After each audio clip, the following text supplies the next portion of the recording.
Good afternoon, everyone. I'm Alan Sancon, Stars Photo, and Nabante Tanay. I'm also a PMPC member. Yeah, congratulations, you're a PMPC winner last time, right? So, Maki, congratulations dito sa Maki Bughaw Hour. Please tell us something about this music video, how it started, and how was the feeling of doing directing at the same time you're an actor there? Ang ganda po ng question kasi I try to always challenge myself whenever I venture sa mga bagong bagay or bagong songs actually na ginagawa ko po ay nag-release. So, ito po kasi nung Dilaw, nag-direct din po ako doon pero mas nag-acting po ako doon. But dito kasi po, while acting actually nagde-direct ako. So kung may makikita kayong behind the scenes, habang, alam niyo yung habang nag-acting ako, may lines ako, Kyler, ano mo to? Ano, Alex, ganun yung ginagawa namin. So, it was really a challenge for me, but it's something that I really, really love to do. So, I think baka magkaroon pa ng mga music videos. Sana po i-hire niyo akong director. Hindi, pero I really love and enjoyed. And of course, sila Alexi, si Kyler, si Zeke, napakadaling katrabaho. So, sobrang good vibes po kami talaga. And I would love to direct more of my music videos. Aside sa singing ba, pangarap mo maging director din talaga? Ayun po. Actually, gumraduate po ako ng Com Arts. And I really love directing, I really love productions. So this is something na pasok na rin po sa realm ng career ko. Sabi ko nga po one time na kung hindi man po ako naging singer, siguro nandito pa rin po ako. Baka katabi niyo po ako ngayon nakaganito. Ayun po. Yeah, for Alexis naman and kay Kyler. Alexi po. Ay, Alexi pala and Kyler. Kamusta bilang director si Maki dito sa music video? So ayun, super fun po niya. Tsaka lahat po ng details tinuturo niya po sa amin. Tapos so far naka-gets naman po kami agad ng mga tinuturo niya po. Yan.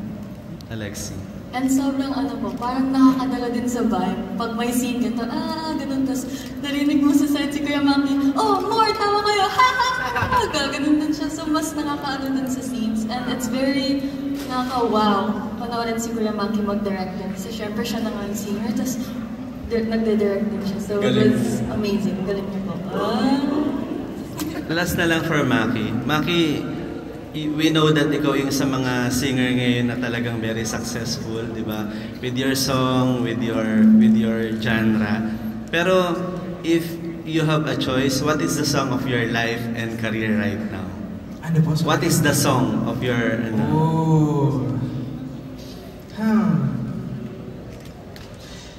Song siguro po Simple by Joan.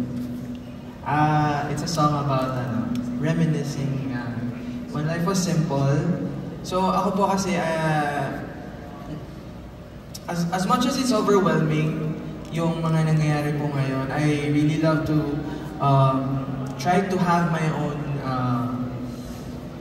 time realizing everything that's happening, and sometimes it gets too much, so I try to keep it simple every time. Like merong mga events na ganito po, for example, mga ganyan, nakikipagkulitan pa po ako kasi ayoko pong masyadong nagiging serious sa mga bagay-bagay kasi, life is too short to be super serious. So, I'm just taking it all in, but at the same time, I'm not giving myself the pressure, kumbaga, ng mga nangyayari ngayon. It's just that I need to go back sa kung ano yung reason kung ba't ako nag-start. And it's because I love music and I just enjoy it so much. So ayoko pang dumating yung time na mag-reminisce na lang ako sa good old days. Kasi dapat, now is the time to enjoy and to be happy.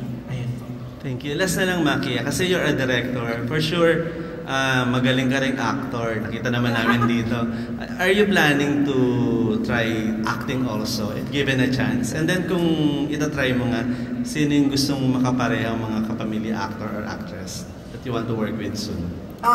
Right now kasi I would love to focus on music, but if ever given a chance po or opportunity na makapag-acting, I think I would go with indie films, such as the films that they produce in UP, Kasi doon mas nandun yung edge ko po, or nandun yung mas, feeling ko yung mas audience ko. Kasi I'm not the type of actor na pag sinabihan ng ganito kaya agad. Kumbaga, I love to take my time and to realize or internalize even the script, the plot, the overall story. If that's my principle, that's my moral. Yun kung nare-reflect nito yung morals ko sa life, I would go for it without TF or anything. If ano kasi ako, maano po akong artist. Kumbaga, I love to be a voice of the voiceless. Yung mga ganun pong films kasi, I love watching indie films na nakakapagbigay ng empowerment to certain communities like LGBTQIA+, and of course, women's rights, at kung ano-ano pa pong mga bagay na pwedeng i-tackle. So, yeah, indie films, kung gusto niyo po ako kunin, go lang po. Any actor or actress you want to work with? Makasama? Ooh! Alam niyo po, Sharon Cuneta. Sharon Cuneta, Miss Vilma Santos, Ann Curtis. Mali mo yung plot kakaiba. Mga ganun po. Sino pa ba?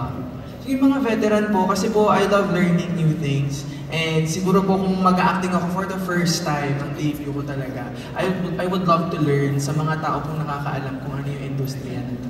Ayun po. Thank you, Maki. Congratulations. Thank you po. Music video, si Kyler, alam ko nag-act ka na rin before in the music video. Kamusta yung feeling of this one, knowing na tungkol sa friendship siya? Para sa akin, siguro, hindi na ako masyadong nahirapan po kasi since na may background, like, parang ano po, na nagawa ko na po siya na before. Kaya nung second time ko na po, talagang, ayun, ganado. Actually, add ko lang po doon, si Kyler, ano siya, ever since nandun na siya, pag-acting na, pag-role na kami, as in, focus na siya. He's very work-driven. And I saw that in him na parang, grabe yung batang to. Pag, ay baka bata, gusto nang dabaw sa'yo. 22 ka ba? 22 din ako. Hindi, pero ano po siya, sobrang work mode agad. Kumbaga, he knows when to make kulit, tapos he knows when to work. So, yeah, that's a thing I really like about him. Kasi work ethics talaga, it really matters. Ayun. For me po, since it is my first time to be in another artist's MV, sobrang, syempre na-pressure po ako kasi si Kuya Maki was like, oh my gosh, real! Oh my gosh, is this real?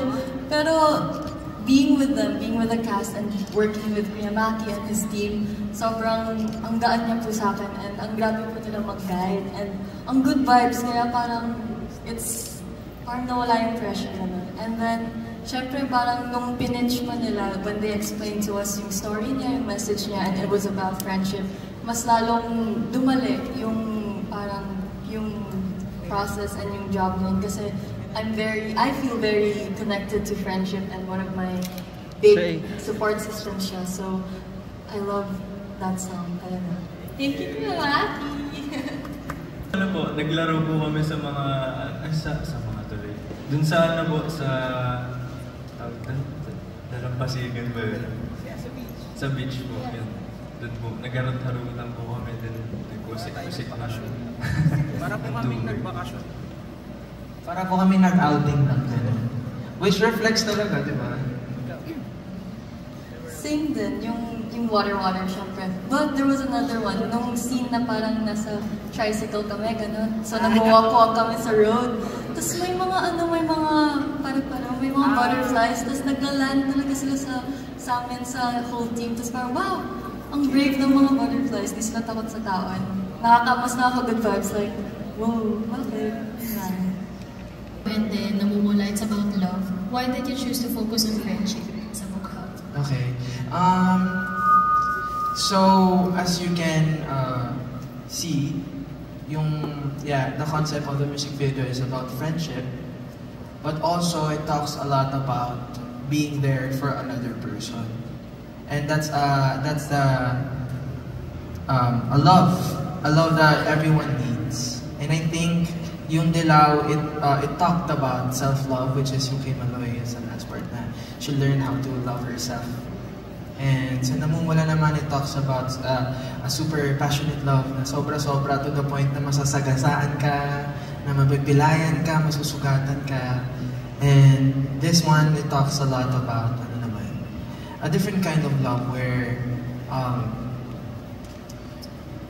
siguro mas nandun sa point na hindi lang platonic eh. I think it talks a lot about yung love na nakukuha natin from people na alam natin na magsistay forever. And I think it speaks a lot about Blue, the book How Color. Kasi alam niyo yung feeling na kahit mag-college na kayo ng mga high school friends mo, mag-work na kayo, you still look at the same sky, the same blue sky. And whenever you gather, whenever you see each other again, it's still the same.